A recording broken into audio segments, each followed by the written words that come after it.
What have we done? And what can we do? The 20th edition of the Doha Forum, transforming for a new era.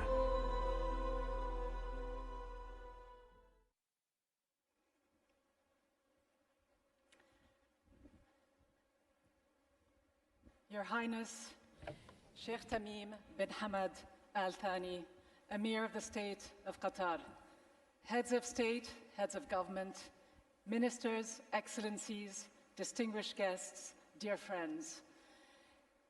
On behalf of the organizing team of the Doha Forum, it is my great honor and pleasure to welcome you all once again to this annual gathering. I'm Rida Fakhri, host and managing editor of TRT World's current affairs programs from Washington, D.C., and moderator of the Doha debates, and I'm delighted to be back here as we mark an important milestone, the Doha Forum's 20th edition. Now, much has changed, of course, since we last met here in Doha in December of 2019. The COVID-19 pandemic struck, upending our lives, turning it around, creating even deeper inequalities and fault lines within and across societies. It affected the entire world like no other phenomenon. It has already caused the death of some 6 million people, and the actual figure could be even higher. No country, no territory, no one was spared. It overturned every norm, crossed every boundary, had a profound and disastrous impact on our societies, both economic and societal. Since 2020, 150 million more children have been pushed into extreme poverty. The number of people who live in famine-like conditions has increased sixfold. And yet, here we are today, determined to return to normal, to reconvene, to rethink the world not just as it is, but as it should be. What valuable positive lessons have we learned over the last couple of years? The pandemic has forced us to be creative, but also to look at the glass half full, to reevaluate our lives, our priorities, to slow down, refocus our energies on the essentials, to reflect on what is at the core of life. It showed us what and how we can do so much in the age of Zoom, with all the extraordinary technological and medical advances. And so as we stand at this important crossroads today, ready to return to a new normal, how do we adapt to this post-COVID reality? Or better still, how do we take it a few steps further? Transforming for a new era is the theme of this year's Doha Forum, and to that I might add, unpredictable era. It conveys not just the magnitude and the momentousness of the time we live in, but also the urgency to act, the responsibility that each and every one of you gathered here today, each and every one of us has to take positive action. How do we reinforce our collective systems, making them more robust, more resilient, but also more equitable? As if a punishing pandemic and the real threat of climate change aren't enough, we now face another man-made catastrophe, a war that is once again testing our collective will to stand up to any violation of international norms. A war that is resurrecting old divisions and beyond the immediate humanitarian tragedy, like so many other wars before it, a conflict that is changing the world order as we speak. How? We still don't know. But while the specter of another world war looms large and is already on a few people's lips, the undeniable reality is that the economic fallout from this war is already being felt right across the world. When you look at basic commodities like natural gas, oil, wheat, the surging prices that we are seeing across the world, with poorer nations, poorer people always being the first to bear the brunt. The question now is, what is to be done to avert the next pandemic, the next conflict, the next refugee crisis, the next unthinkable war in the era of nuclear weapons? What is to be done to protect not just the most vulnerable among us, but each and every one of us? If the last 2.5 years have taught us anything, it is just how mutually interdependent our lives have truly become, but also how fragile our ecosystem remains and how tenuous our global security mechanisms still are. It's also shown us the importance of genuine dialogue, of diplomacy, of having one unwavering system of accountability and justice. If we're serious about constructing a new rules-based order, then international law should apply equally and to all for the benefit of humanity. So should security, peace, dignity, human rights, economic stability, and of course access to education and health and other basic needs. So how do we avert these next conflicts with our shrinking water and energy resources and growing insatiable demands? How do we avert the conflicts of tomorrow and address possibly the greatest threat to humankind besides nuclear war, which is climate change? Going backwards or being stuck where we are is simply not an option. No one really believes that we have all the time in the world. But can today's leaders really deliver? Can they rise to the occasion? Can they? We're at a dangerous threshold, but it's also a moment of opportunity to restructure, to rethink, to transform. A turning point, a moment of naked hard truth we cannot escape from. Many people outside this hall will be looking at you, the heads of state and government, today's policymakers and tomorrow's change makers, to see whether we can, whether you can, prove the skeptics and the naysayers wrong, to prove that this moment of truth, this moment of reckoning is different, that it won't be a wasted opportunity, that the leaders gathered here today at the Doha Forum can live up to the aspirations of future generations. And so as we begin this year's forum, I'm pleased to announce that this year's edition of the Doha Forum, its 20th, will be the first carbon neutral edition. The Doha Forum, as we transform into this new era, is leading by example by neutralizing its carbon footprint annually for the next 10 years, and it is the first global conference to take this major step. Allow me, finally, before we begin, to thank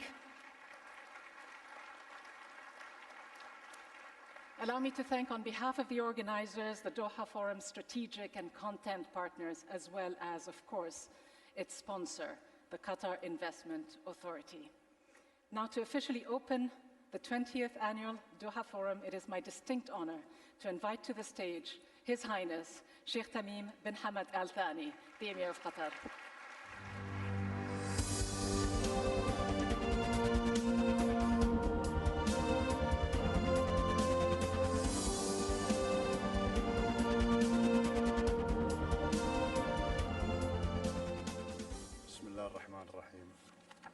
In the name of God, most gracious, most compassionate, ladies and gentlemen, allow me to welcome you in the state of Qatar as we inaugurate this morning the 20th edition of the Doha Forum. This platform that we had launched 20 years ago for it to be a gathering for decision makers, experts and the media from our region and the world at large. We are pleased that the inception of this forum has paved the way for the emergence of many fora and platforms that were subsequently launched in our region.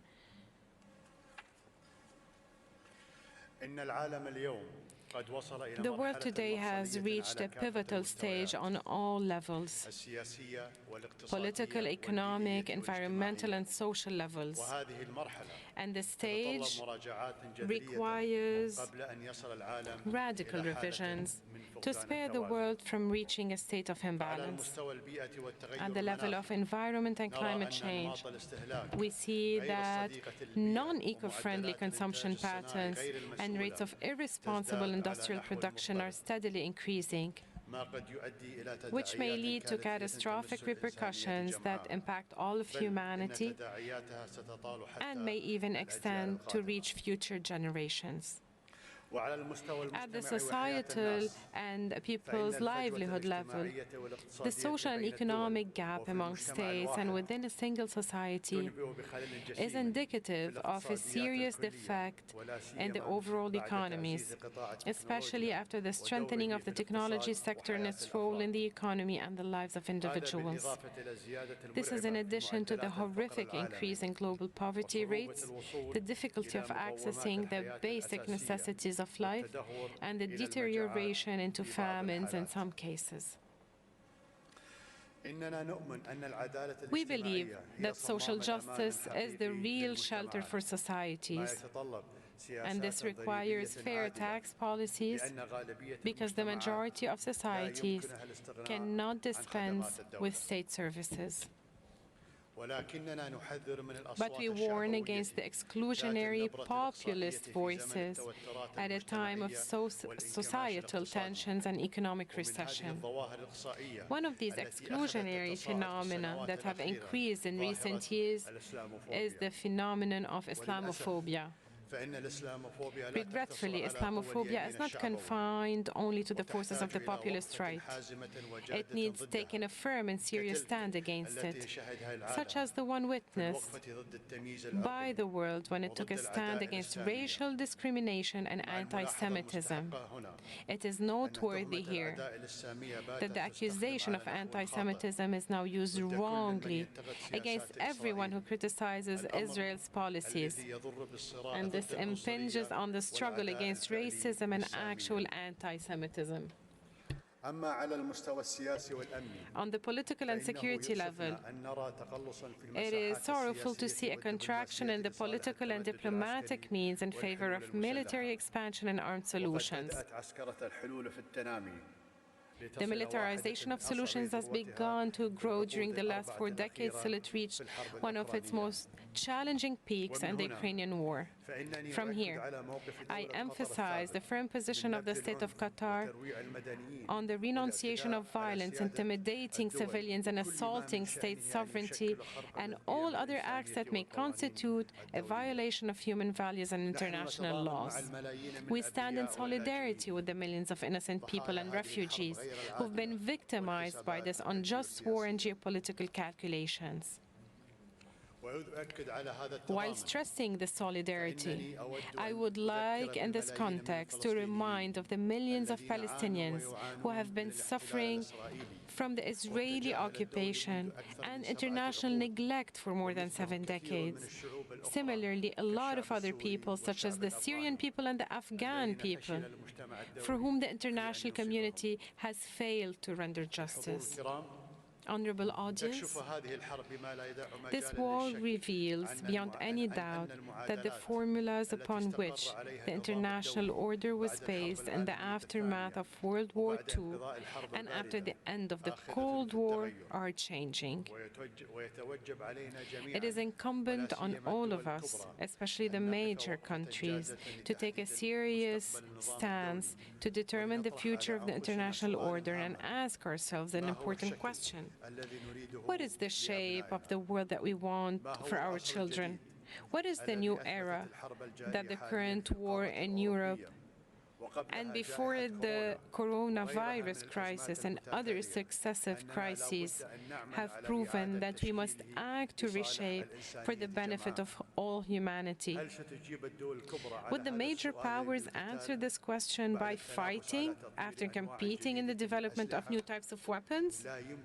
Humanity cannot accept this catastrophic scenario, and there must be other means than the war to get the answers. For our part, we have chosen a path of rational dialogue that is simultaneously based on balancing common values and interests. We have chosen the path of mediation to resolve disputes by peaceful means. We have an accumulated experience in this field, which we put at the service of peace, stability, and just solutions to conflicts. The new age that we dream of and that I personally work for is the era of peace, security, and coexistence for all, the era of social justice, the era in which all people can access their basic needs in education, health, water resources, and living with dignity, and where they can fulfill themselves and exercise their lifestyle and culture. We wish all the participants in this forum fruitful and transparent discussions that may lead to viable proposals and solutions. We also value the efforts of the forum's organizers. May the peace and blessings of God be upon you. Thank you. Thank you very much indeed, Your Highness, for setting the tone for this 20th edition of the Doha Forum, for reminding us all about the values that bind us together, the challenges we face, no doubt, but the great opportunities we have and the importance of dialogue in this challenging time. Now, the Doha Forum in its last edition set a new tradition that carries through this year. It established an award to recognize and honor individuals or organizations who, through their exemplary work, exemplify the values that are at the core of the Doha Forum. This year, the Doha Forum Award is in recognition for one person's tireless efforts to inspire thousands of young Afghan girls and women, to chart new paths of hope and opportunity for others by empowering them through education and technology. This year's Doha Forum Award goes to Roya Mahbub, the founder and CEO of Digital Citizen Fund. She's being honored for her unwavering commitment to transform the future for girls in Afghanistan. Congratulations.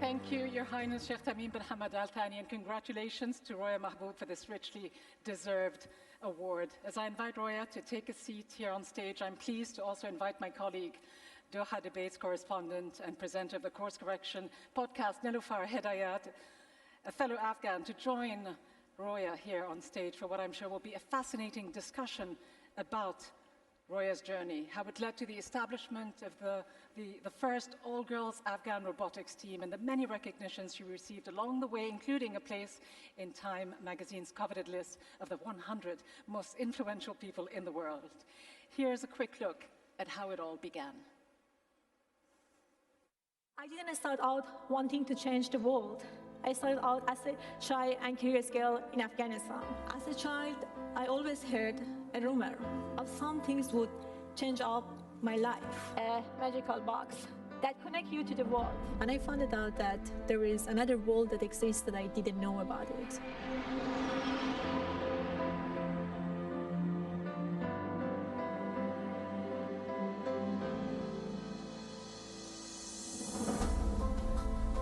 I'm really proud of this new generation back in my time, I just got so excited about this computer, internet connections. But now these teenagers building robots, they go for competition around the world and compete with many other teams. And that's make me to feeling proud, and in the same way can say that time is changing and technology is very powerful tools.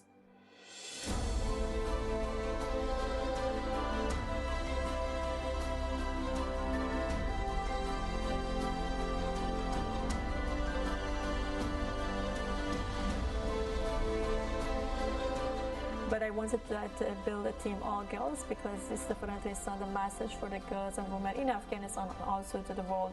No matter where you are living, if you have the equal access to education and quality education and resources, you can be the next inventor, designer, and creator.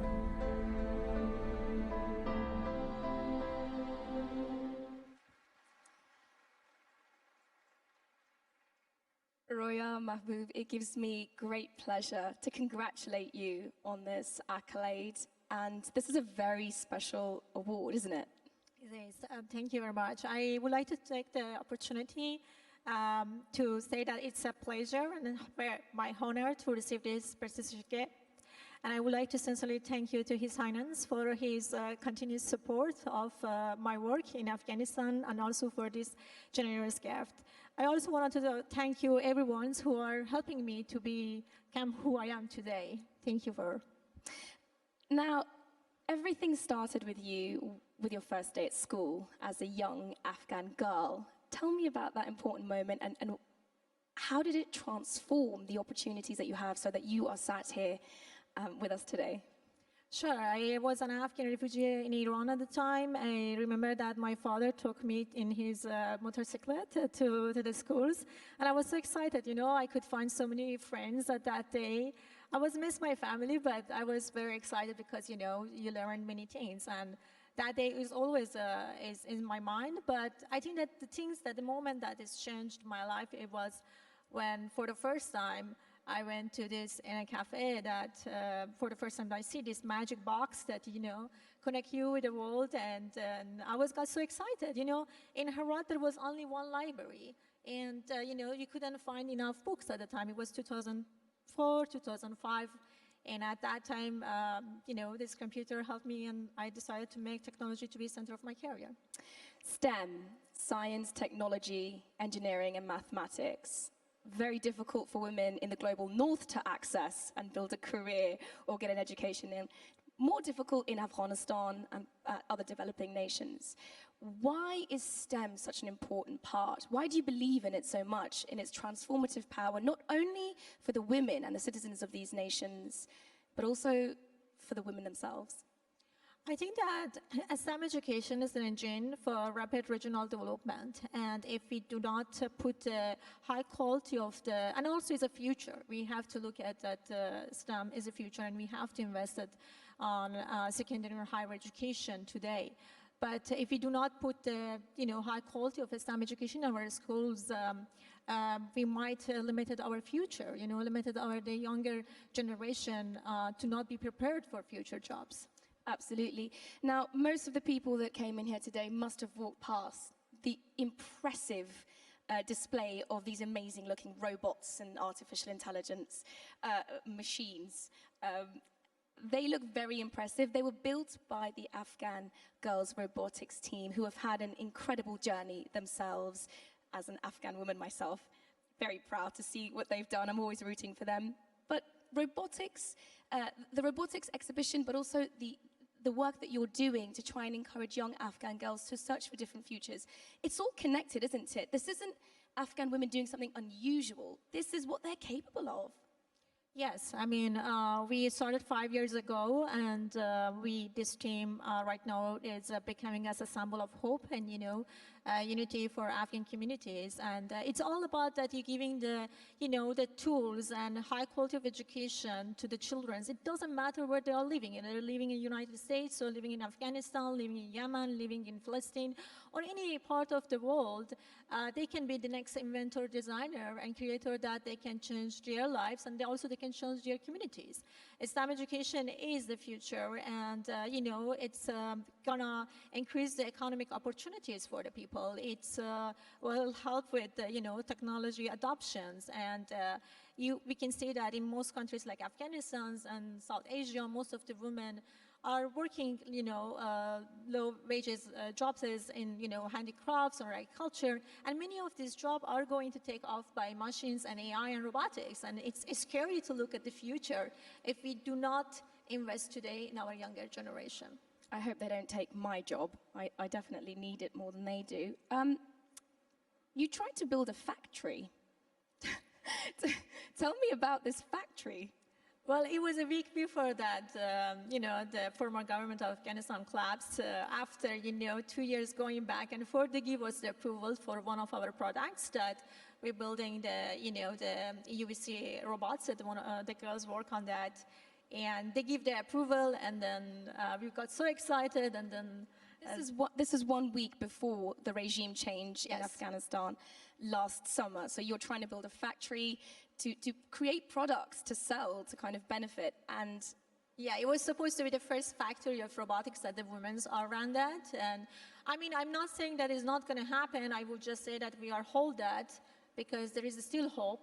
And I wouldn't say that we are not going to do it. I hope that we build that factory there and as well our dreamer school there. One thing that you will learn when you speak to Roya, and I hope you will get a chance to do so, is she is relentlessly hopeful. It is impossible to discourage her from wanting to achieve more and to encourage other young boys and girls to do more. And this has been important, especially with what's been happening in our birthland of Afghanistan.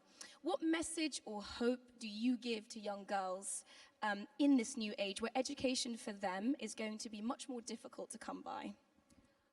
I think that in general, we have to think that Afghanistan has a very young population. We have still 27 million young generations there.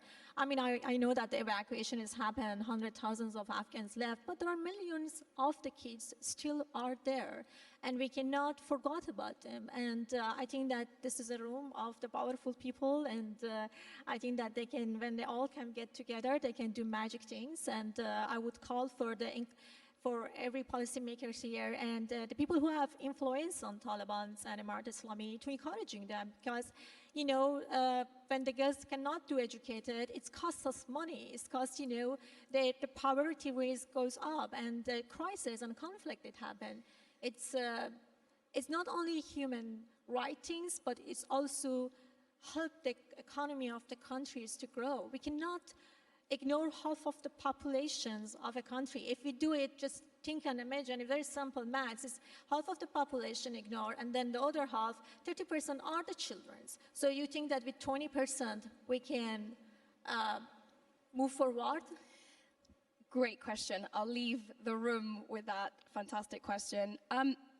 Speaking of sort of the influence and the power in this room, speaking to them directly, what do you encourage the Muslim world, those of us here who are from the Muslim world?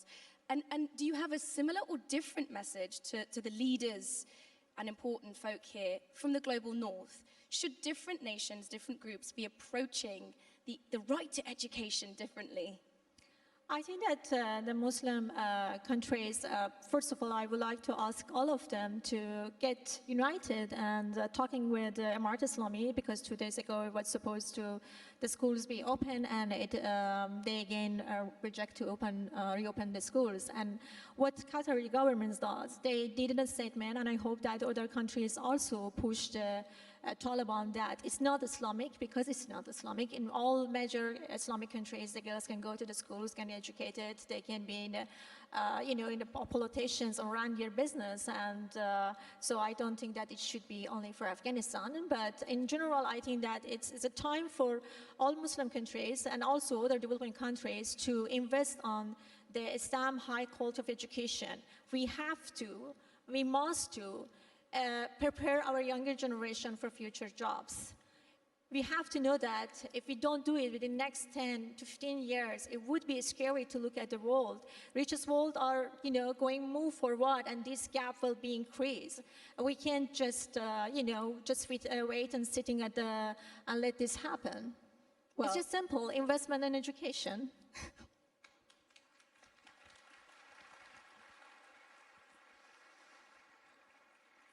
I only have 1 more minute with Roya here on stage with you, and I guess my final question is, what has education given to you that can never be taken away? The education gave me knowledge and skills, and as well gave me a confidence that I believe on my own ability. And I know that is the last question, but I wanted to say that we wanted before that, you know, the Afghan government's big collapse. We wanted to build the first school of science, technology, engineering, art, math in Afghanistan with a focus on AI, robotics, and blockchain. And still we have dreamed to making Afghanistan to be a country of source of high tech within the next 10 years. We have very young population. And I hope that international community, Muslim communities, are not forgotten about Afghanistan and not, you know, abandon us. And I hope that this school be built, and I encouraging the policymakers to help us that we can build these innovation centers and, you know, educating our nations. Afghanistan is a poor country. It doesn't have enough resources. And if we take also the knowledge, I don't know what's going to happen there. Education is the resource. Roya Mahmoud, thank you so much for talking to me, and congratulations once again. Thank you. A passionate cry for help, an urgent call to action. Thank you, Niloufar. Thank you, and once again, congratulations, Roya Mahmoud. An inspiring journey of hope, a steely determination to make sure that all girls in Afghanistan continue to have access to education, that their dreams aren't shattered when they turn 11 or 12, when they enter 6th grade, that they are able to continue to thrive and empower themselves like my daughter, a 6th grader, and every young girl anywhere in the world. Now, from the challenges, the ongoing challenges facing Afghanistan, to the deepening crisis in Ukraine, we're very privileged to have with us today, live from Kiev, a special guest, the President of Ukraine, Volodymyr Zelensky. President Zelensky, the floor is yours.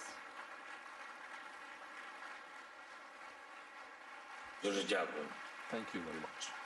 Ваша Высокость, Sheikh Tamim bin Hamad Thani, Emir of Qatar, Emir of the State of Qatar, my dear friend. Thank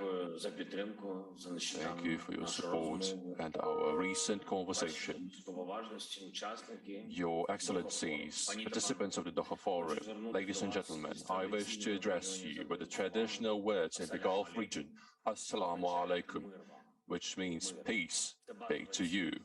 Peace, this is the fundamental value uniting all people on earth, and which is not accessible to people in my country, because the leadership of the Russian Federation decided to capture Ukraine and make it its colony, like in the old days of empires, when they came and brutally took what is not theirs. Russia is bigger than Ukraine 28 times. Russia is the biggest country in the world. And it turns out that it is not enough for them. Russian leadership wishes to take our territory as well, our resources, our people as their labor force. But now, for the 31st day, consecutive day, Ukraine has been withstanding the aggression of the country, which is 28 times bigger, which has spent decades preparing for the war, and a huge amount of money for that. But is Russian predatory appetite finishing in Ukraine? That has never been the case with colonial empires, which have never been content with only one country. They have always took their aggression to others, capturing what they could. They capture what was within their reach in various regions worldwide. The theme of this year's forum in the wonderful, peaceful, and respectful city of Doha is devoted to challenges for the new era, but regrettably not everyone on our planet regards reality adequately and understand that we have to prepare ourselves for new times. Russia, as we can see, wants to bring us back to the time when the peace and equal being of all peoples on earth was impossible. Can we admit this? During the 20th century, the world developed a whole system of international structures that are supposed to guarantee justice in every country. Justice, I'm confident that all of you feel the power and meaning of this word, and all of us are working to ensure that there is more justice for your peoples and for the whole world. But we cannot find justice in the world for 31 days now. After the full-scale invasion of the country, which is 28 times bigger, we are defending our country on battlefields on our own. I thank the United Nations General Assembly and all those countries who support resolutions based on the principle of justice against the Russian aggression against Ukraine and its terrible repercussions. But we see that the United Nations and other international institutions do not have necessary force to restore back the basic value for all peoples, to bring back peace. Because now the voice of those privileged is still louder than the voice of the few. That is not justice. That is not justice, because Russia is doing this against Ukraine. That cannot be called justice. They are intimidating us with the usage of nuclear weapons. And Russia does so deliberately. They are bragging that they can destroy with nuclear weapons not only a certain country, but the entire planet. Currently, the world is waging a very serious discussion on the political level that Russia might use tactical nuclear weapon or other weapon of mass destruction, particularly chemical weapons. In 1990s, Ukraine renunciated the world's third biggest nuclear stockpile, and that was the biggest contribution into the global protection against the nuclear catastrophe which has ever been done. And in exchange for that, our country received written assurances of security from the most powerful countries of the world, Russia included. But these assurances did not become guarantees. And in fact, one of these countries who were supposed to be the guarantors and promised us security started the war against Ukraine. And this is the ultimate manifestation of injustice that you can possibly imagine. So what is the conclusion that other countries make from this?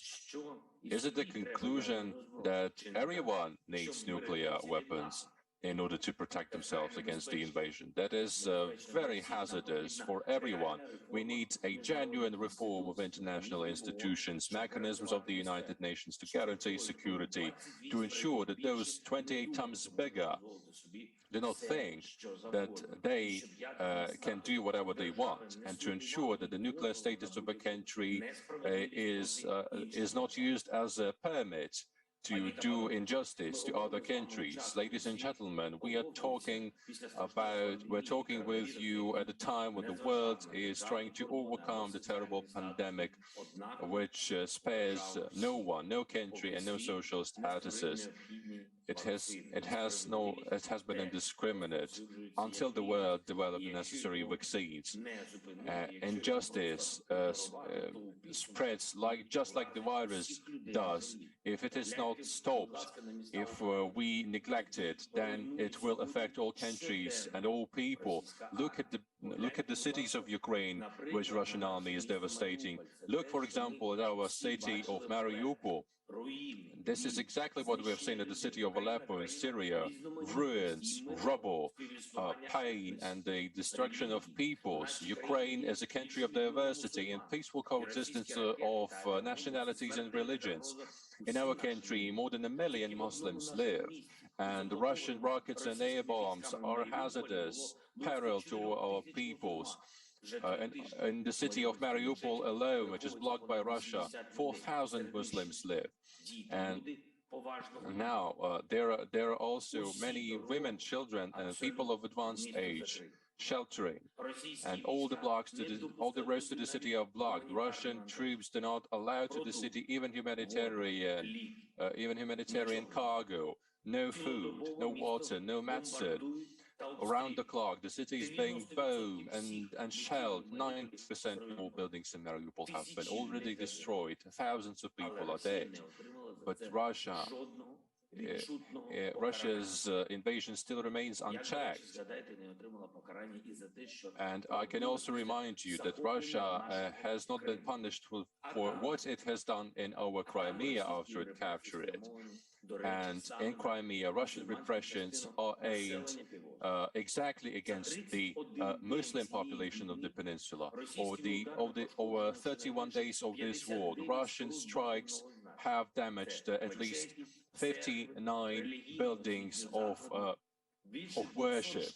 These are mosques, churches, and religious educational institutions, 200, and you cannot be insured if there is a physical sparsity of food. The Russian troops are covering fields in Ukraine with mines. They are exploding agrarian equipment. They are destroying our ports. They are destroying all of our resources needed for agriculture. Why they are doing this? Our country will have enough food still, but the absence of exports from Ukraine will deal a severe blow to many countries worldwide, to the Muslim world, to Latin America and other countries worldwide. The invader is trying to take back its old privileges, and we should not allow the sparsity of food in the world because of this war. Therefore, the sanctions policy against Russia, all the limitations that have been imposed against this country are aimed only at ensuring that Russia starts suing for peace, ensuring that Russia does not pose a threat. I urge all countries to join us here. Russia has to sue for peace. It has to abandon all attempts to break down global stability and trying to restore the abhorrent habits of those who wanted to capture colonies and impose inequality. This is also a question of abandoning the usage of Russian oil and gas.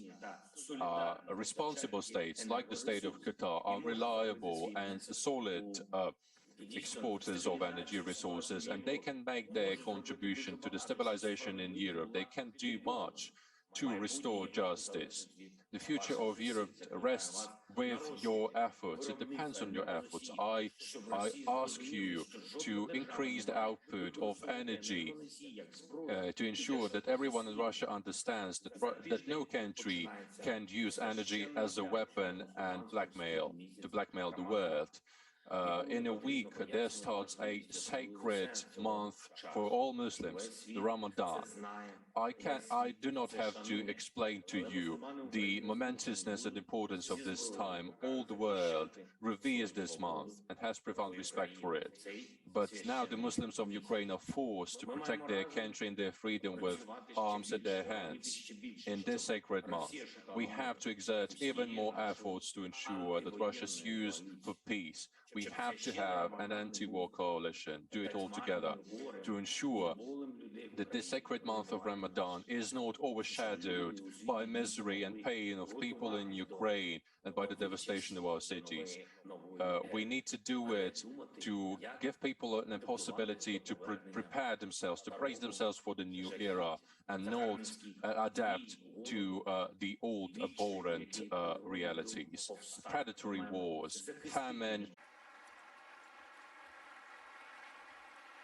Thank you, President Zelensky, for being with us at the Doha Forum during this extremely challenging time for Ukraine. I think I speak for everyone in this hall and beyond when I say that we all hope and pray for quick, peaceful resolution to this conflict and an end to the bloodshed, the senseless killing and displacement of so many. Now, from Ukraine and the growing turmoil in Eastern Europe to the protracted conflicts in Asia, in Africa, in the Middle East, there's one common thread, one urgent call for a new paradigm, for a new model of global governance, one that isn't based on an à la carte international law, but true, universal, depoliticized international law. These and so many crises and conflicts around the world seem to be calling for the rule of law, for more justice, for more equality amongst people and nations, for more accountability and an end to impunity. Allow me to ask again, therefore, to the world leaders gathered here today, can you and can political and financial institutions deliver? The one institution that comes to mind when we think of the world's problems is, of course, the United Nations. The situation in Ukraine, though, is just one reminder, if we needed yet another, of the limitations of an organization and perhaps its failures as well, to live up to its ideals when it was established 77 years ago. The ideals of its charter to save succeeding generations from the scourge of war. The UN has been grossly absent, you might argue, from the gathering storm over Ukraine, at best willfully sidelined, at worst in dereliction of its duties. It has forgotten the charter.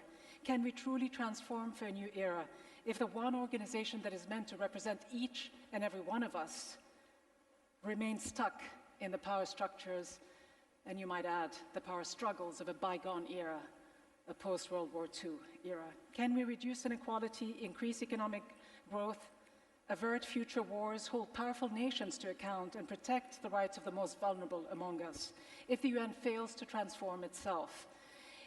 It is my pleasure now to introduce someone who knows very intimately the inner workings of the United Nations, what works and what doesn't. Please welcome the President of the 76th session of the General Assembly, the Foreign Minister of the Maldives, Abdulla Shahid.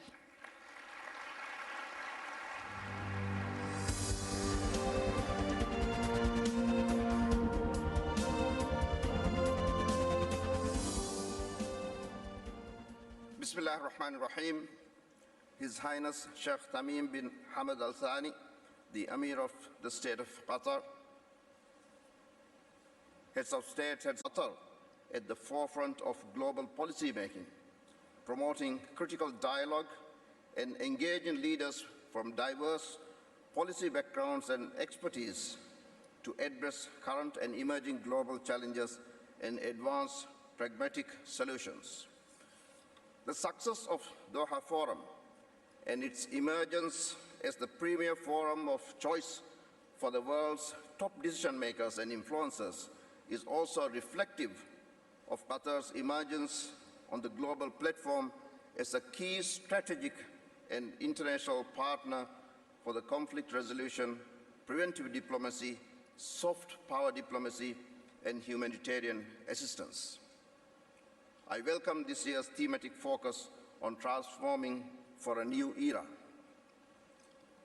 Excellencies, we gather at a time of fragility and vulnerability as we emerge from a generational pandemic and as conflicts shake the foundations of our multilateral institutions.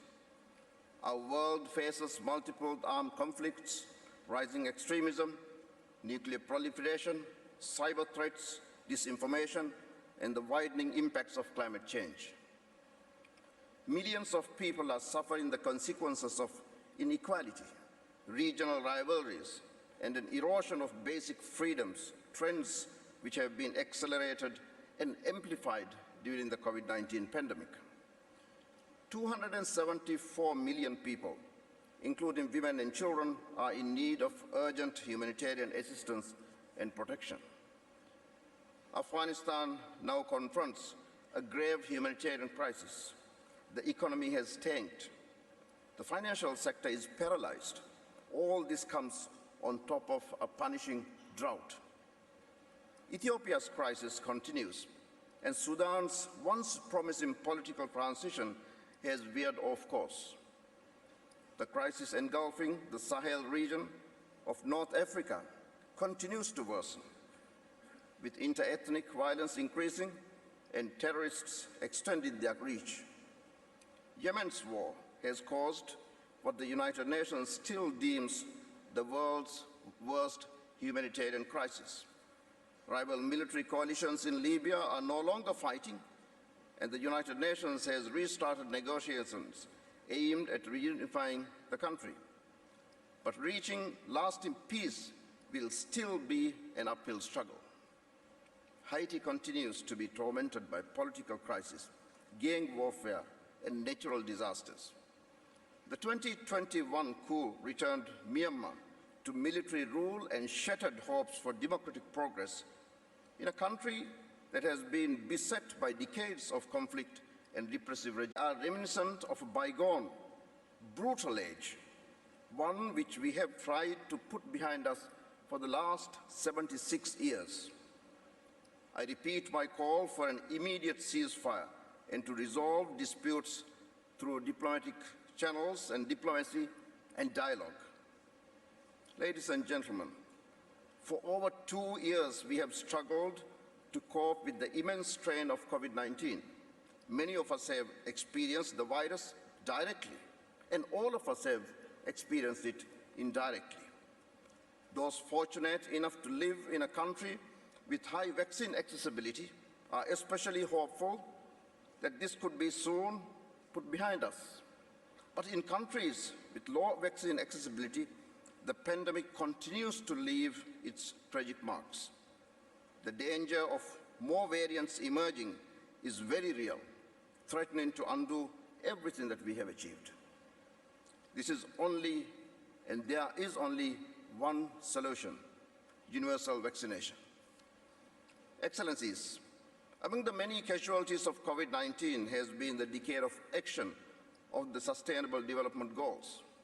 This is evidenced by sharp rises in poverty, increased food insecurity, and the erosion of basic social protections, with detrimental effects on women's rights and access to education, amongst others. Yet, we have it in our power, the ability to transform the decade of action to a decade of recovery. In this regard, I would like to make 3 recommendations. Firstly, we must put in place a financial system that helps the most vulnerable countries, the LDCs, the LLDCs, and the small island developing states, to better manage liquidity issues, wreaking havoc on their economies and causing the poorest to suffer. The recent adoption of the Doha Programme of Action for the least developed countries for the decade 2022 to 2031 on 17th March at the United Nations is a welcome development. The Programme of Action commits the world to a new generation of renewed and strengthened commitments between the least developed countries and their development partners, as well as the private sector and civil society. Secondly, if we want to accelerate sustainable development, equipping billions of people with digital tools to excel in the 21st century is a low-hanging fruit. We must also protect the safety and security of users from cyber threats, and we cannot allow digital platforms to be used to spearhead disinformation, intolerance, and bigotry. Thirdly, of all the challenges that we confront, none is as broad in scale or in existential in consequence about addressing 21st century challenges unless we are serious about addressing climate change. Excellencies, while I am on this topic of climate, as a die-hard fan of football, it would be remiss on my part not to mention about the exceptional preparations that the state of Qatar has made to create a lasting legacy for Qatar, the Middle East, Asia, and the world through the FIFA World Cup. I would like to again applaud the Amir's leadership in ensuring that the tournament's planning is based on the idea that generations to come should find our shared planet greener and more equitable. Qatar 2020 will be the first carbon-neutral FIFA World Cup in history. The design and construction of the stadiums have factored for lower energy consumption. Recycling of water and construction materials are highly efficient cooling systems, green transportation, natural lighting, green landscaping, and disabled-friendly access systems. Essentially, Qatar, through FIFA World Cup, is harnessing the power of sports to stimulate human, social, economic, and environmental development in communities across Qatar and the wider region. I wish the government of the state of Qatar and its people all success in hosting the spectacular World Cup. Excellencies, the past few years have taught us that much of what we took for granted, peace, prosperity, and security, are precious and fleeting without our collective commitment and without our collective action to maintain them. Our recovery must take into account all of this and must be infused with the hope that we cannot act to build a better world unless we are all together. A world that is equipped to withstand future crises with grace, resilience, and compassion, and whose younger generations have a renewed faith in the values and principles of multilateralism. I believe, Excellencies, we have it within us to make those choices and spur those transformations. Let us seize the opportunity and make that our legacy, and I thank you.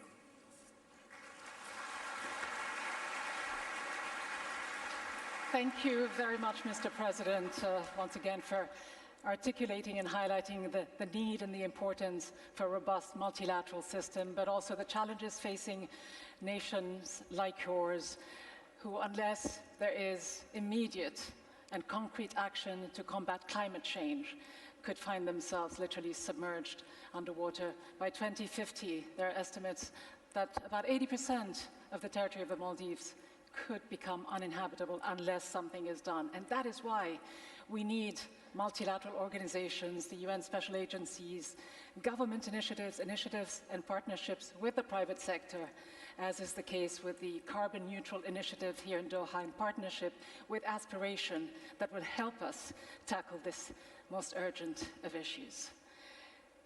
Now, as we close this segment of our opening session and as we prepare the stage for our first opening panel discussion focusing on the theme of this Doha Forum, Transforming for a New Era, a panel discussion that will be hosted by His Excellency Sheikh Mohammed bin Abdulrahman bin Jassim Al Thani, the Deputy Prime Minister and Foreign Minister of the State of Qatar. Allow me to thank, on your behalf, His Highness Sheikh Tamim bin Hamad Al Thani, the Emir of Qatar, for opening this special edition of the Doha Forum as we reflect together on more than 20 years of dialogue, diplomacy, and diversity at the Doha Forum. The most precious and increasingly scarce resource in our world today is indeed dialogue. Dialogue is a very important factor in what we call it now power of convincing others. الحوار هو الذي يجسر الهوى بين الفرقاء مهما اشتدت الخلافات. We have entered a more unstable and predictable security environment that requires more attention than ever. Climate change is a growing threat. Joblessness is on the rise. Women and girls are still subject to systemic discrimination and outrageous levels of violence. It's life and death at this point. Anybody who has children and grandchildren has to stop and think about our responsibility generationally to the world around us. Nationalism, populism, and xenophobia. People trapped in the cycle of poverty, ill health, and despair. Many people have lost confidence in governments and global institutions. What we are looking at is the challenges in the multipolar world and how we can address the issue of governance. But all we can do is strive continuously and constantly to improve. As we confront a multiplicity of global crises. But we all know what crisis means. Risk and opportunity. Every modern war that we know of ended at the table of negotiations. Doha Forum is offering a unique opportunity to address that fundamental paradox. Doha Forum is a platform for dialogue and for engagement between different parties on critical challenges facing our world. Not just as governments, but with civil society, with private industry. For economic growth, for education reform, for political reform. Such solidarity is especially welcome at this time when there are more people in need of humanitarian assistance and more people fleeing conflict, persecution, poverty, and environmental degradation than at any time in recent history. Peace is doable and peace is possible and we will make it. إن التصميم على تحقيق الأهداف الإنمائية في العالم والاستثمار في تطويرها سيساعد على تحقيق السلام والرخاء للجميع. أرحب بكم جميعا في منتدى الدوحة للحوار وتبادل الأفكار. For dialogue and exchange of ideas.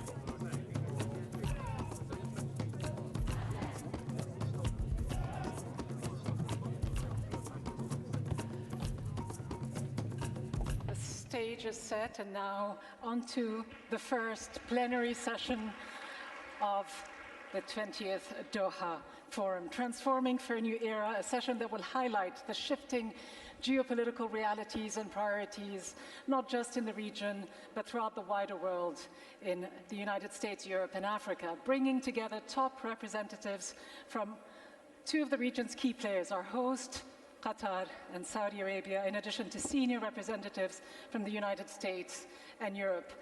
Please welcome to the stage our panelists, Sheikh Mohammed bin Abdulrahman bin Jassim Al Thani, the Deputy Prime Minister and Foreign Minister of Qatar.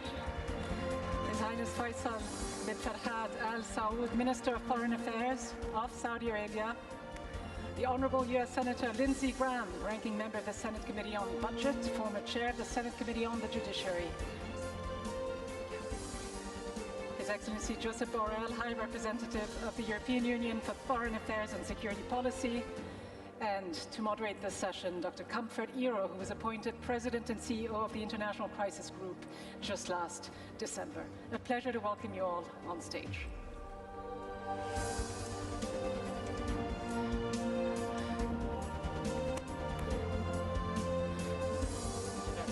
I couldn't possibly not say hello to Farhan.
Good morning, everybody. Welcome to our first plenary session. And I'm very glad to be on the stage with quite an esteemed group of leaders. My name is Comfort Ero. Very glad as Crisis Group's new president and CEO, as well as a strategic partner of the Doha Forum, to be moderating this opening plenary session. As I said, I'm joined by a group of esteemed gentlemen who've already been introduced. So without further ado, I would like to begin our conversation. We have quite a tight, packed agenda, 50 minutes of conversation between all four of us, all four of you. And as we said, the theme of the entire session, transforming for a new era, coming out of a global pandemic, confronting the new existential crisis of climate change, and also in the midst of a war in Ukraine as well. And all these raise a number of serious questions for us to discuss, not just today, but in all the sessions that we have over the weekend. But Your Excellency, Sheikh Mohammed bin Abdulrahman bin Jassim Thani, can I first start with you of my opening question?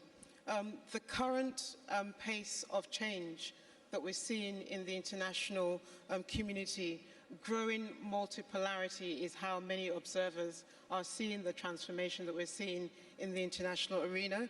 There's growing polarization on multiple fronts, growing conflicts, not just in Ukraine. We have Afghanistan, we have Iran also to deal with, to name a few. The picture tends to look very bleak at the current situation. We're seeing more and more increased tensions as we speak across many frontiers. And pardon me for phrasing it this way, and pardon me for being slightly provocative as well, but as a small country that is often accused of punching above its weight, how can Qatar, or how does Qatar intend to navigate the choppy waters of multipolarity and a very polarized international system that we're seeing today? Well, first of all, thank you, Comfort, for being with us. And I just learned that it's your birthday today, so I wish you a happy birthday.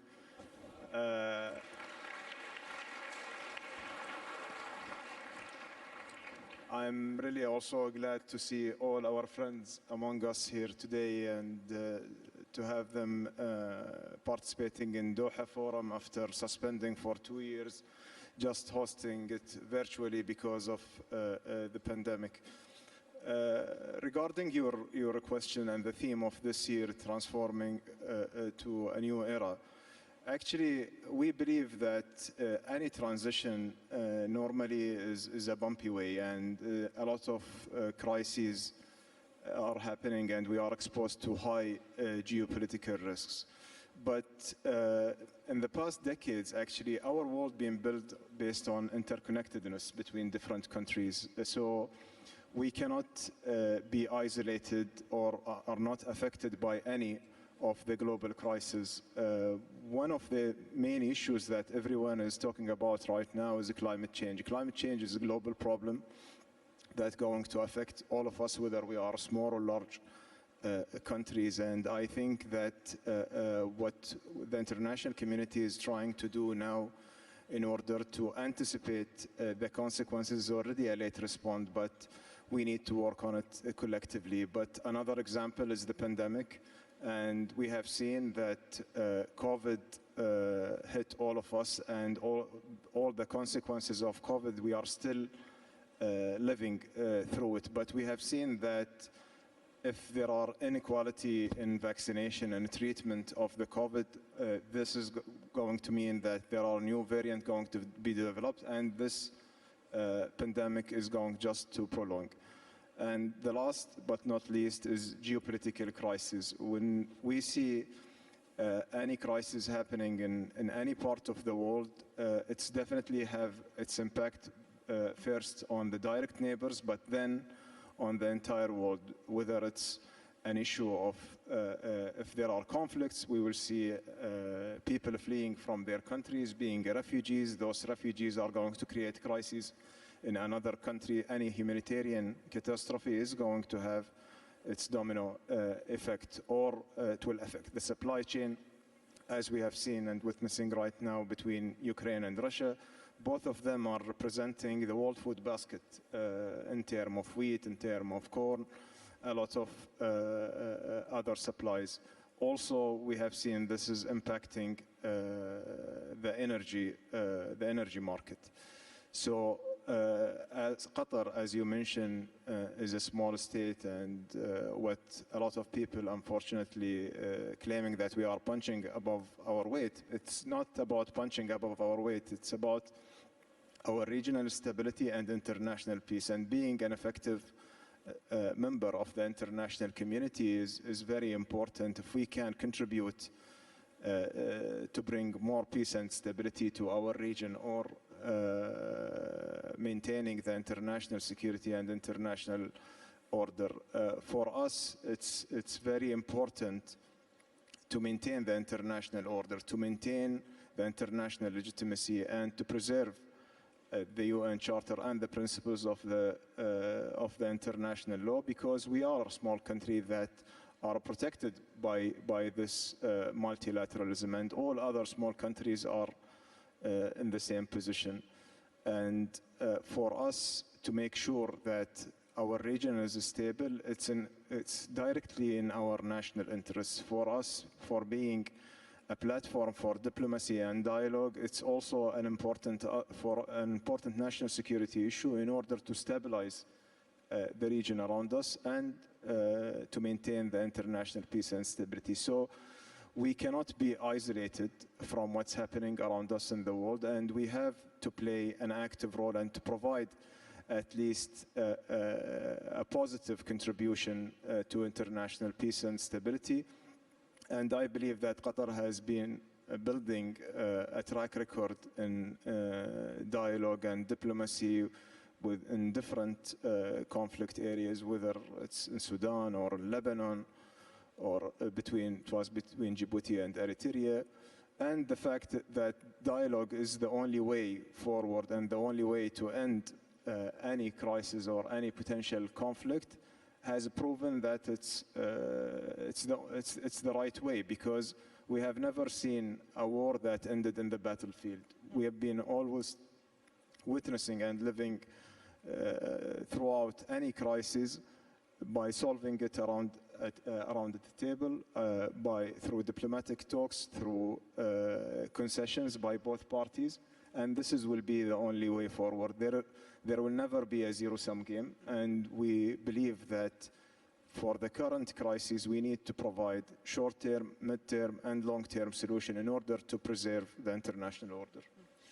Your Excellency, before I turn to His Highness to ask him a question, I just want to follow up on your emphasis on dialogue as well, because your country is under pressure from various sides to take a side, to take one position or another. How do you balance that pressure to enter various camps with your focus on dialogue? And we've seen ourselves your efforts to hold dialogues on a host of crises, but how do you balance that pressure? And how do you balance that with principles and taking positions? And it will be interesting to understand your model and lessons from dialogue as well. Well, I think it's very simple that sticking to the principles, the international principles and the principles of international law are the basic things. So if you will just, have an overview about our positions in different political crises, it has been always based on a principled position. So we are against infringing the sovereignty of any country or interfering in internal affairs or threatening by the use of force or using the force against any country. It's applied everywhere, whether it's we are against any use of force against the civilians. For example, in Ukraine, we know that there are concerns by both parties, and this needs to be addressed diplomatically. We are against the Israeli occupation to the Palestinians, and we want to see this resolved. We have never applied a double standard. That's our standard has been very much unified. Despite the pressure, we have to stick to the principle and to protect these principles. And we urge all the countries in the international community to protect these principles. Thank you very much, Your Excellency. Thank you. Thank you. Your Highness, I want to pose a similar question to you. As we're coming out of a global pandemic, we're facing an existential crisis with climate change, an increasingly polarized world. We are seeing the return of an invasion on a large scale, various perceptions out there as to the right and wrong of the conflict. But how, from a Saudi Arabia position particularly, how do you position yourself? How do you position yourself to navigate a very turbulent sort of geopolitical terrain that we're seeing? Your Highness, thank you. Thank you very much, Comfort. And I think COVID and the things that have come after have reinforced for us the importance of multilateralism. So that's the first thing, that we all need to work together. We are not going to overcome the challenges that we face, whether it's COVID, whether it's the next pandemic, and there's inevitably going to be one, whether it's climate change, whether it's issues like the war in Ukraine, without all of us working together. And one of the elements I feel that have been missing is the global south. Being really engaged, developing nations, especially small and middle powers, in setting the global agenda, in making sure that the global agenda addresses the needs of all, not just the needs of few. And here I think we are trying to be a lot more engaged with our partners, especially, as I said, in the developing world, in the global south, to work together to be more effective in setting the global agenda on all of these subjects, whether it's global development, whether it's access to education, access to things like water and electrification in rural areas, etc. I mean, there's a long list of things, even conflict resolutions. I think if we are not all engaged, and as I say, us middle powers and us developing nations, in addressing these challenges which often occur in our parts of the world, I think we are going to face a very difficult future. So that's our focus right now. Thank you very much, Your Highness. Can I just tease out a little bit more in terms of the global south, and particularly the global south, and it's not homogeneous. There are many perspectives in the global south. The position, particularly in relation to how we tackle or deal or respond to the kind of invasion that we've seen today in Ukraine. So we had a very principled position taken, for example, by the Kenyan ambassador to the United Nations.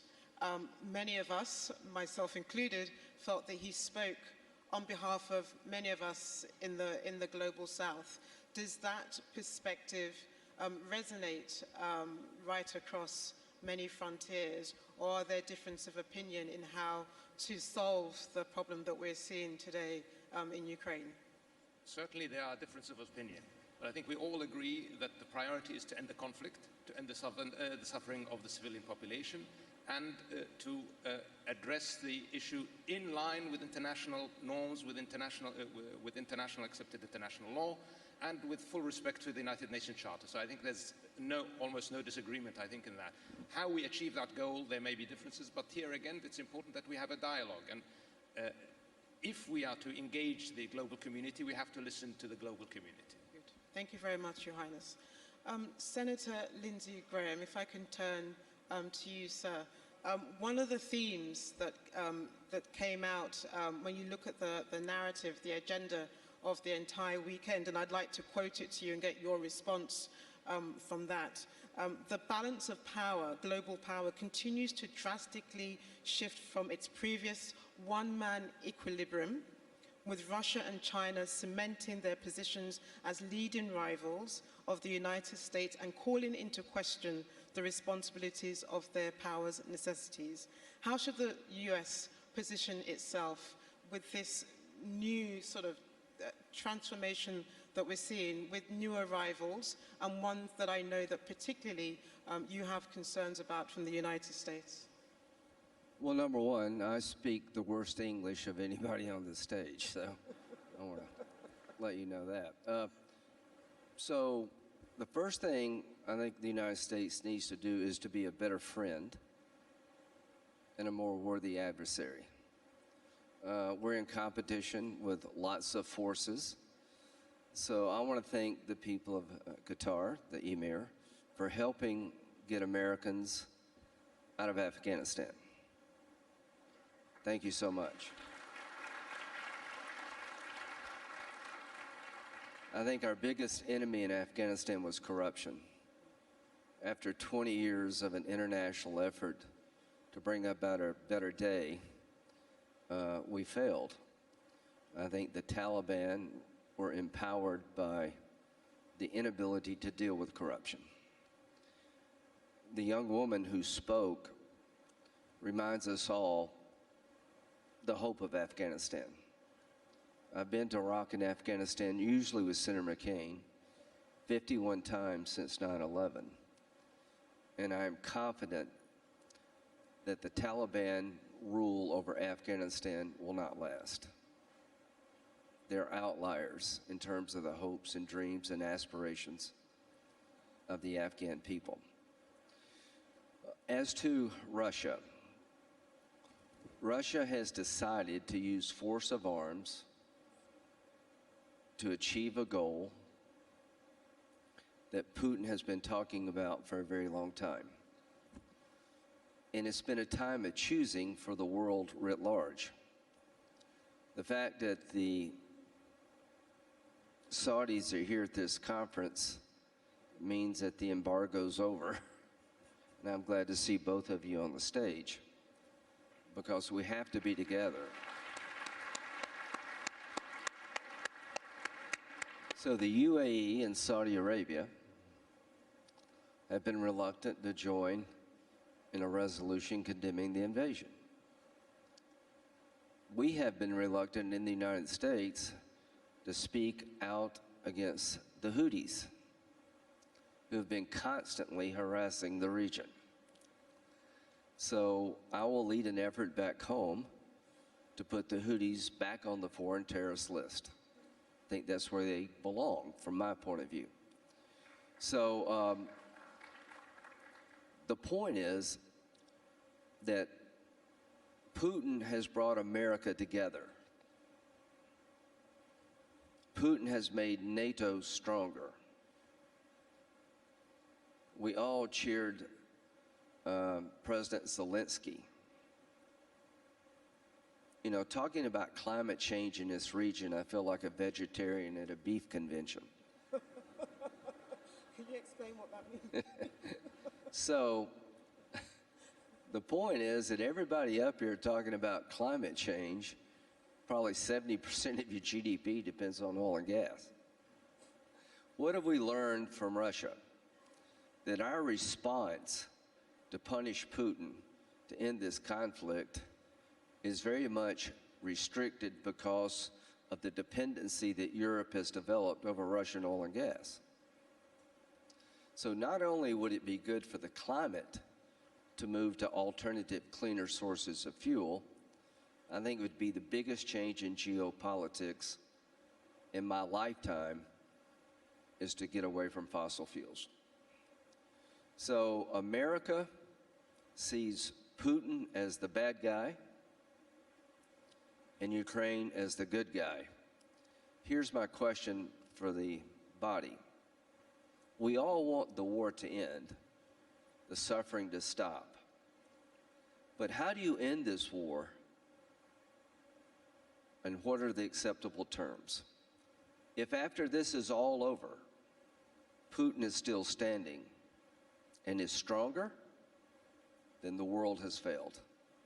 Because the international order that we talk about will have been obliterated. If, on the other hand, Putin is seen as having lost, this misadventure was his demise, then I think China would think twice about going into Taiwan, and it would create an opportunity to start all over again. What you've seen on your televisions, like all of us, is war crimes on an industrial scale. The question for the world is, can that be forgiven? Can we be the world we want to be and let Putin get away with this? The answer for me is no. Thank you.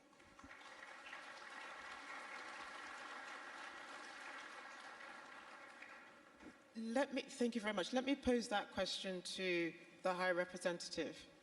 Can we be the world we want to be and still have Putin? As Your Royal Highness made clear, you're focused on multilateral cooperation. You are, in a sense, a representative of one of the most important multilateral corporations today in the form of the European Union. What do you see as the way out today for Ukraine? How do we begin to find, as Senator Lindsey Graham was pointing to, an acceptable path out of the crisis that we're facing today?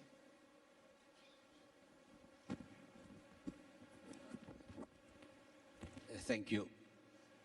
Look, for us Europeans, the war in Ukraine is the war in our borders. But it's not an European issue. It's not just Ukrainian, no European, not the West. It's a world issue. Because if a country, strong, could impose by force to a neighbor, which is not threatening him, whatever he wants, passing through war crimes, as it's passing through, destroying a country, making Mariupol the European Aleppo, and making Ukraine the second Syria, then the whole world is in danger. And I think that the lady that presented this event said that very clear. We need more rule of law at the international stage. And we need a better balance of power. And I am very much in favor of giving this power to the global south. The world cannot be a place to live on the years to come without a rebalancing of power and opportunities between the global north and the global south. And one of the bad consequences of what's happening is that we can push Russia to China, and we can create a division between what we can say the southeast, the global southeast, and the global northwest. China plus Russia plus other countries being the most populated part of the world, the biggest surface of the world, not the richest, and on the other side, small surface, small population, aging population, more assets, more power. This is going to create an incredible imbalance in the world. And we have to avoid this trend. And in order to avoid this trend, the first thing to do is to stop this war of aggression, war of attrition today. And that's what we are doing, to support Ukraine, also by military means, without escalation, without a horizontal or vertical escalation that could bring to a bigger conflict, and try to put pressure in Russia by all our capacities in order to pay the price of it. Look, it's ridiculous to believe that Ukraine was a threat to Russia. As ridiculous as to believe that Kuwait was a threat to Iraq. And in this part of the world, you know very well what does it mean, aggression. Because some of your countries in the Gulf has been suffering aggressions. And you know very well what it is, a nuclear threat, because you know what is a nuclear threat.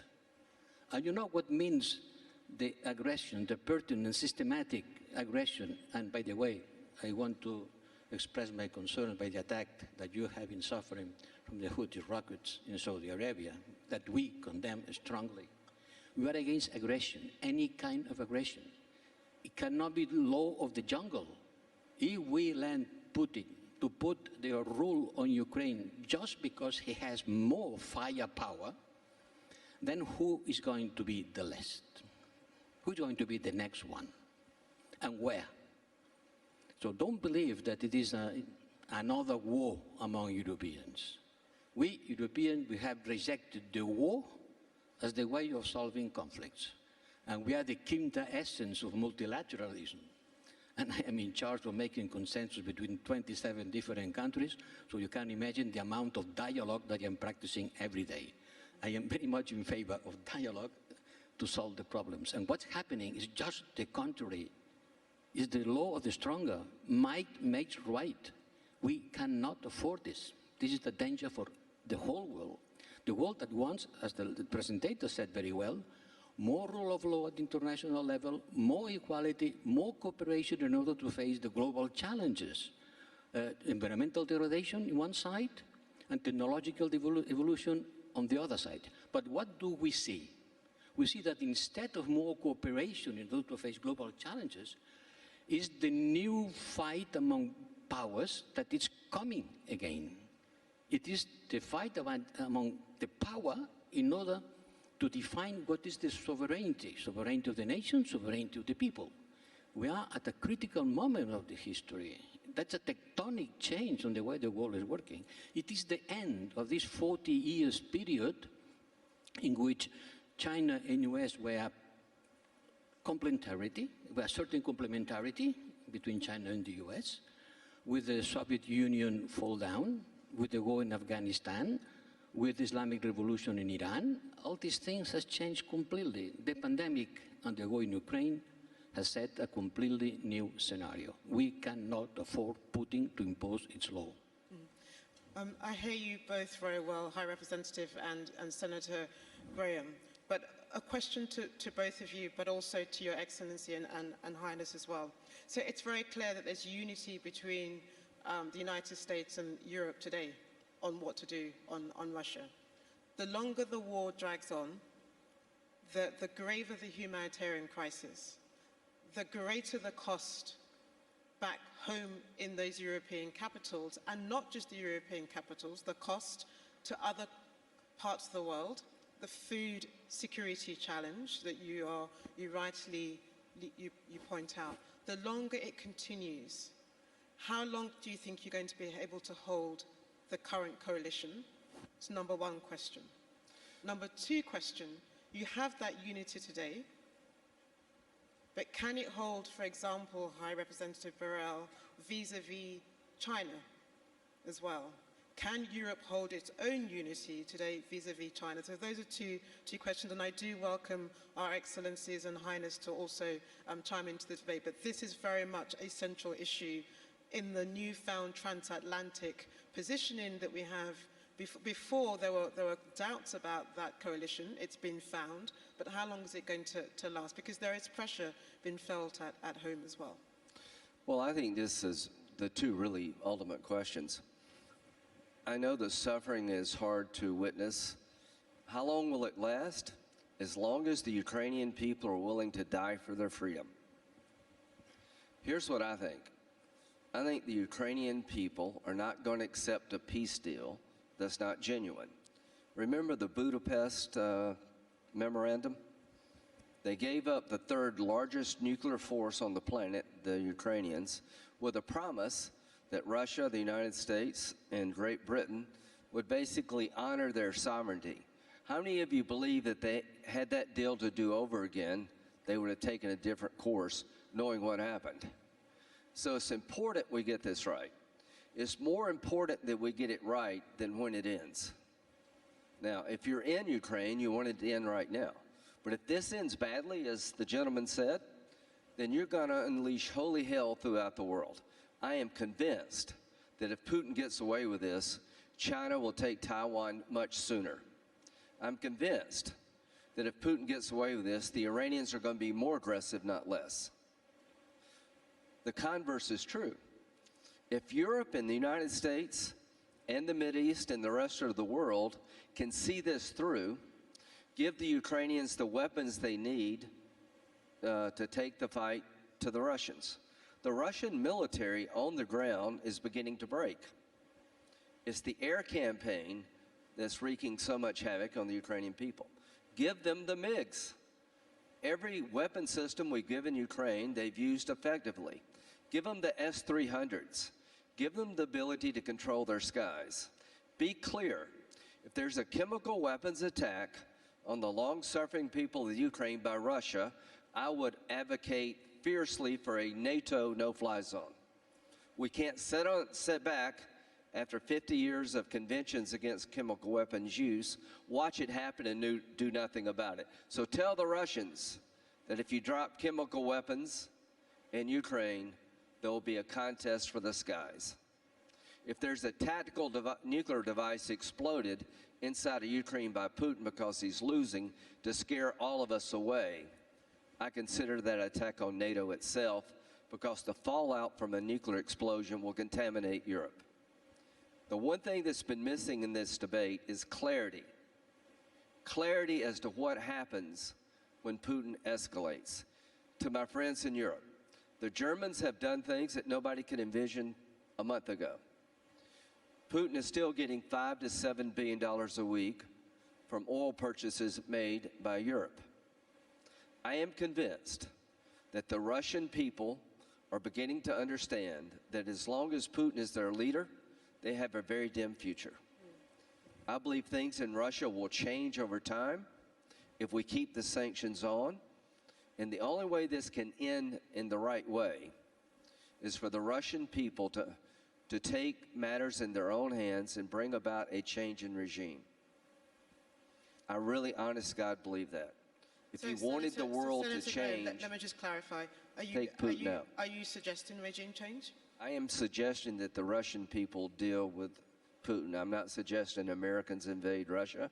I'm not suggesting American boots on the ground, but here's what I am saying. I'll let the gentleman talk.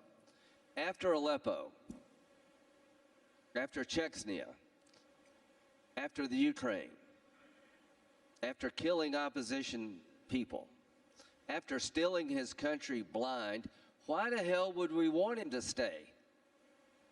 He's been the most destructive force for the last 20 years on the continent of Europe. He's reaped havoc all over the world. He's formed with Iran to keep Syria dismembered. So it is time for him to go. Okay, heard you very clearly. High Representative Borrell. Yes, thank you. Thank you very much, Senator. Thank you. Well, the transatlantic unity has never been stronger. I've been working with the U.S., with the Trump administration, and with the Biden administration. And this is also a tectonic change. I had the honor yesterday to sit in the European Union Council and to receive and to hear President Biden. So I think I can say that we agree completely. But take care. This is not the West against the East.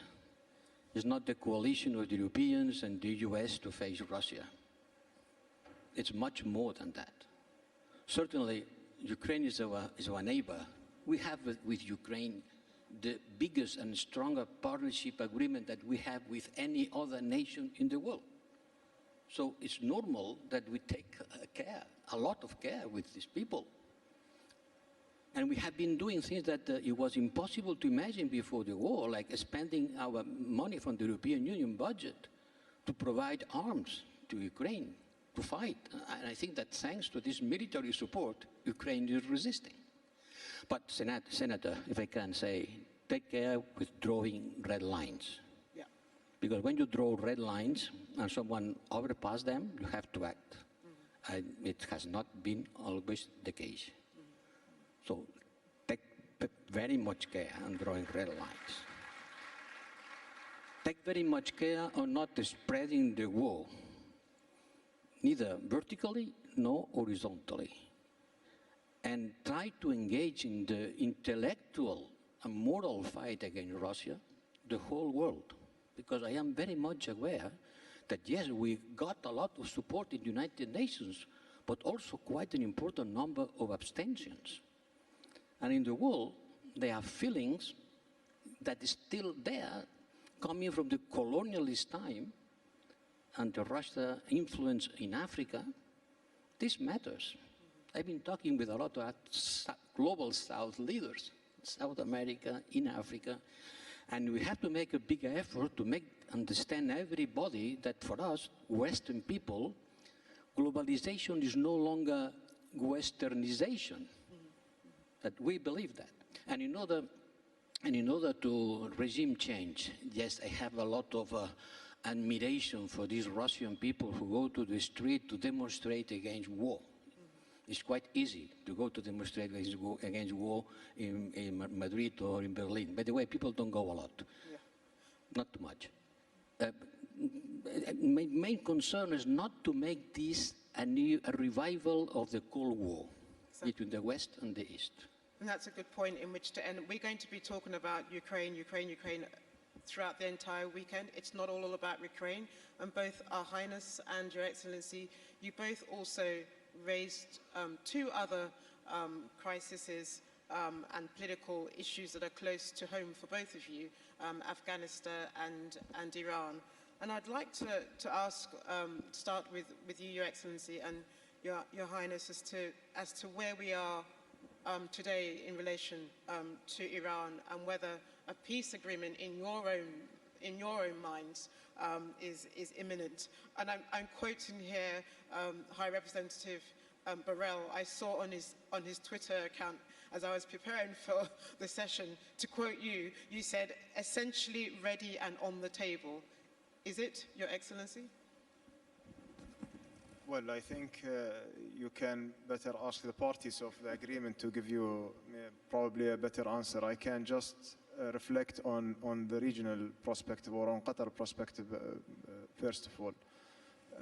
I think it's important for us to see some stability in our region, and we believe that having an agreement on the nuclear issue in Iran is an important element, but it also needed to be followed by a regional engagement with Iran to address the regional security issues. And I think that the only way forward, as I have mentioned, that the way that Qatar is foreseeing that all the problems and all the conflicts should be addressed diplomatically, because we see that it's the best way to address the concerns of each parties. We think that JCPOA is an important agreement, at least to make sure that there is no nuclear arm race happening in our region. but also it will be always incomplete if it will not be complemented with a regional security engagement with Iran, especially between the GCC and Iran, in order to have a holistic approach to that. I just wanted to comment on what High Representative and Senator Lindsey Graham have said about the war of Ukraine. I think that, as we mentioned first at the beginning of the session, that it's very important to deal with all the matters around us with equality. And I have maybe highlighted this on the vaccination issue of COVID, but it's applied to all humanitarian crises. And probably I will be maybe off the diplomatic talking points here, but the humanitarian suffering that we have seen in Ukraine, and everyone is talking about it right now, it has been the suffering of a lot of countries in this region for years. And nothing happened, actually.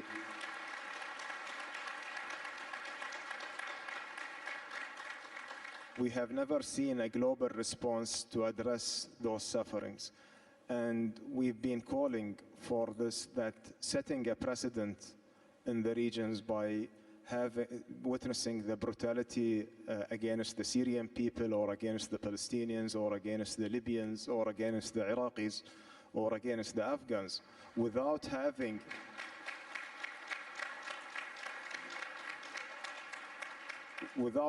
a proper response globally to these kind of actions, and without holding those people who committed these actions accountable, we are going to see more and more expansion of such a behavior. So I hope that what's happening for us right now, and what we have seen between Russia and Ukraine, to be addressed diplomatically, to be addressed in a way that putting an end for this conflict, putting an end for the humanitarian suffering. But I hope this also will be a wake-up call for everyone in the international community to look at our region and to address the issues that's happening in our region with the same level of commitment that we have seen between Russia and Ukraine. And when we talk about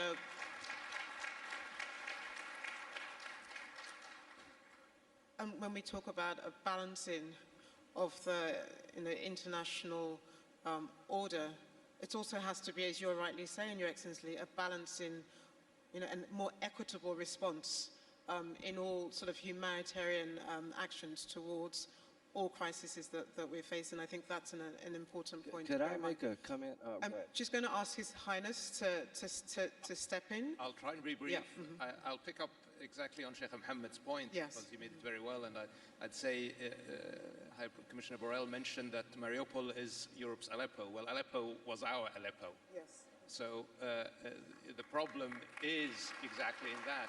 But we didn't do Aleppo. It was not.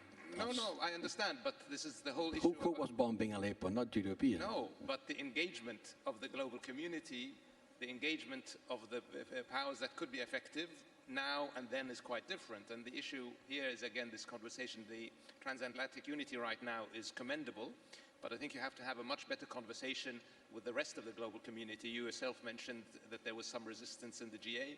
It's not because of Russian links necessarily, but I think it's just not having enough of a conversation about how we deal with this in a globally fair context. I think very much like Sheikh Mohammed was discussing. So I think that conversation needs to go deeper, especially as we deal with crises of the future, because there will be crises in other parts of the world as well, and here we will need to stand together.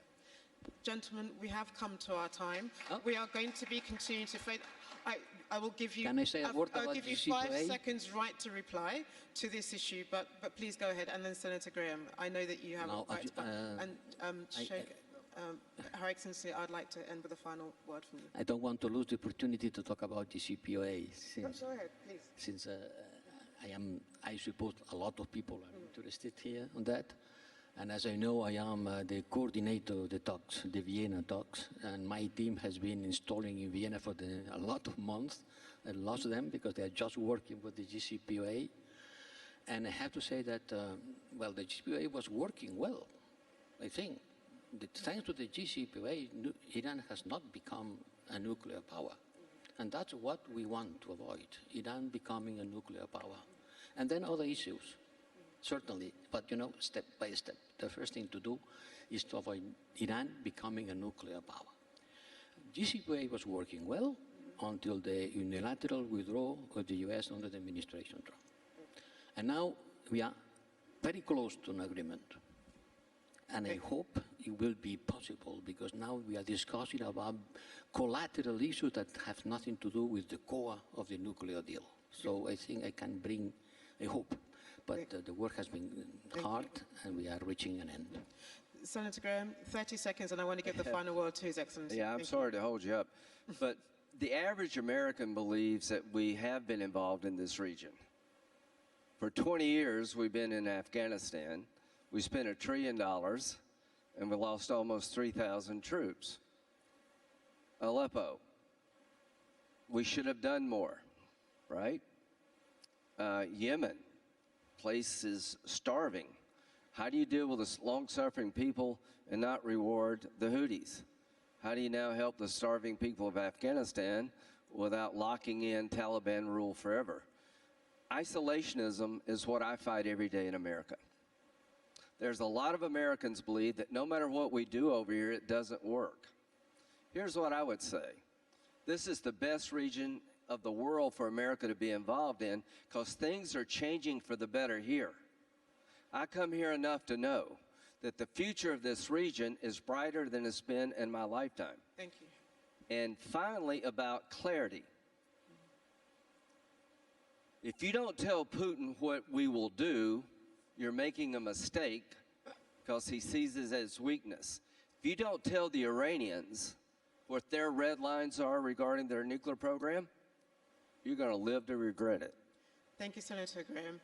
Your Excellency, I'd like to leave the final word with you in terms of your expectations at the end of the 2 days of the forum, in terms of how we transform for a new era going forward.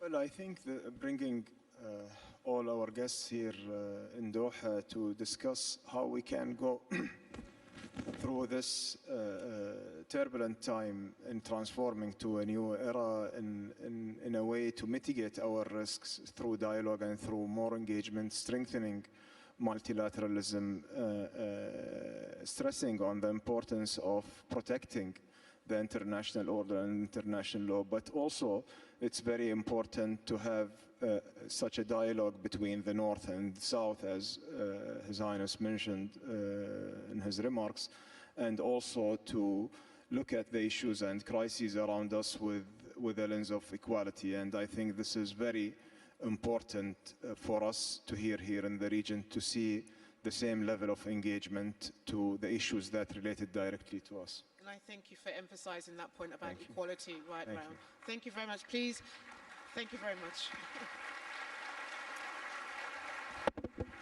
Thank you very much indeed to all of our distinguished panelists. Thank you, Dr. Ira, for moderating a session, the opening session, that truly reflects the extent to which there have been significant geopolitical shifts, a realignment of alliances, and rethinking of priorities. Now, this brings us to the first break in our plenary sessions. There will be parallel sessions that begin in just a few minutes at 12 p.m. Our first round will include the launch of 2 new initiatives: the Qatar Africa Business Forum and the Earthna Center for Sustainable Future.